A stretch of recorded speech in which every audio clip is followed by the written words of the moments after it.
Chapter 14. The Struggle for Social Equality. The struggle for political freedom was important in the development of modern India. This struggle was based on the broad philosophy of man's emancipation. Naturally, in the course of this struggle, there ensued an opposition to things such as feudalism, social inequality, economic exploitation, along with an opposition to political dependence. Like freedom, the principle of equality is also very important.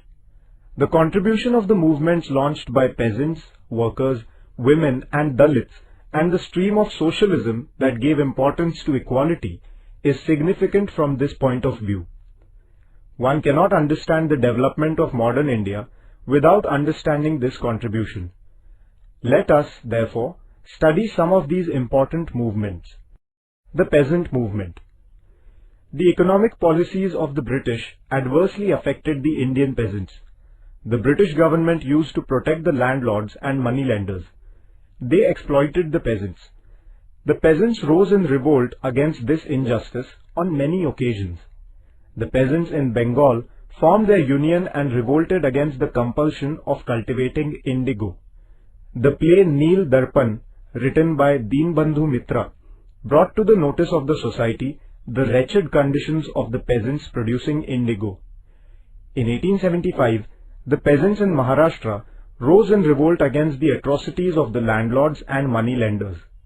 The peasants in Uttar Pradesh formed Kisan Sabha in 1918 under the leadership of Baba Ramchandra. The Mopla peasants rose in a great revolt in Kerala. The British government crushed this uprising.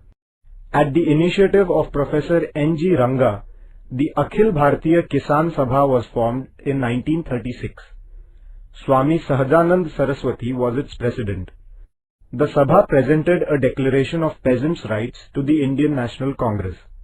In the same year, the annual session of the Congress was held at Faizpur in Maharashtra. Thousands of peasants attended this session. In this session, the Congress adopted the program of the Kisan Sabha. In 1938, the crops in eastern Khandesh were destroyed due to heavy rains. The peasants were ruined. In order to get the land revenue waived, Sane Guruji organized meetings and processions in many places and took out marches to the collector's office. The peasants joined the revolutionary movement of 1942 in great numbers. Workers' unions.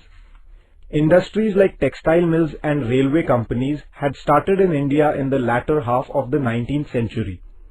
Though the emergence of the working class had not reached a sizable proportion, efforts were made during this period to solve the problems of the workers. Shashipad Banerjee and Narayan Meghaji Lokhande organized the workers at the local level. Lokhande's contribution to the working class movement was so important that he is described as the father of the Indian workers' movement. At about the same time, an agitation was launched against the wretched conditions of the tea plantation workers in Assam. The workers of the Great Indian Peninsular GIP Railway called a strike for their demands. At the time of the anti-partition agitation, Indian workers had struck their work from time to time in support of Swadeshi. However, there was no large-scale workers' organization to solve the problems of workers. After the First World War, because of industrialization, the working class in India grew in size. This necessitated the formation of a nationwide organization of workers. The All India Trade Union Congress, AITUC, was founded out of this necessity in 1920. The labor leader N.M. Joshi played a major role in the working of the AITUC. Lala Lajpat Rai was the president of the first session of the AITUC. He told the workers to actively participate in the national movement. Socialist leaders like Shripad Amrut Dange, Muzaffar Ahmed and others propagated socialist ideas among the workers and built militant unions of the workers. The Mill Workers Union in Mumbai went on a strike for 6 months in 1928. Many such strikes were called by railway workers, jute mill workers and others. The British government was disturbed to see this growing strength of the trade union movement. Legislations were made to suppress this movement. The struggle of the trade union movement complemented the national struggle. The socialist movement. Many of the young people in the Congress began to feel that it was necessary to overthrow the British government in order to protect the interests of the common people. They also began to realize that the society should be restructured on the principle of economic and social equality. This awareness resulted in the emergence and growth of the socialist ideology in India. While they were in jail at Nashik, the socialist youths in the Congress decided to form a socialist party within the Congress. As per this decision, the Congress Socialist Party was founded in 1934. It comprised leaders such as Acharya Narendra Dev, Jai Prakash Narayan, Minu Masani and Dr. Ram Manohar Lohia. The Quit India movement of 1942 was spearheaded by these young socialists. Indians began to get familiar to Karl Marx and his communism. Lokmanya Tilak had written an article about Marx as long ago as 1881. After the First World War, influence of communism became noticeable in India. Manavendranath Roy had participated in the international communist movement. In 1925, the Communist Party was established in India. Young communists formed militant organizations of the workers and of peasants. The British government was alarmed by the communist movement. The government decided to crush the movement. Muzaffar Ahmad, Shripad Amrut Dange, Nilkantha Joglekar and others were arrested. They were charged with the planning of a conspiracy to overthrow the British rule. They were given different terms of sentences. This trial took place at Meerut. Therefore, it is known as the Meerut conspiracy case. Even after the Meerut trial, the communist influence on the workers' movement remained constant. Women's emancipation. In the Indian society, women had a secondary status. Due to many evil practices and customs, they were subjected to great injustice. We have studied in the lessons on the Renaissance in India that in the modern age there was an awakening against this injustice. Some men reformers took the initiative in the women reform movement, but in the course of time, leadership provided by women began to emerge. They founded their own independent organizations. The Arya Mahila Samaj and Sharda Sadan founded by Pandita Ramabai and the Seva Sadan founded by Ramabai Ranade are examples of this. Also, the Bharat Mahila Parishad 1904 and the All India Women's Conference 1927 were founded. Therefore, this institutional work reached the national level. Through these organizations, women began to fight for their issues such as the right to inheritance, the right to vote, etc. In the 20th century, women's participation in public life began to increase.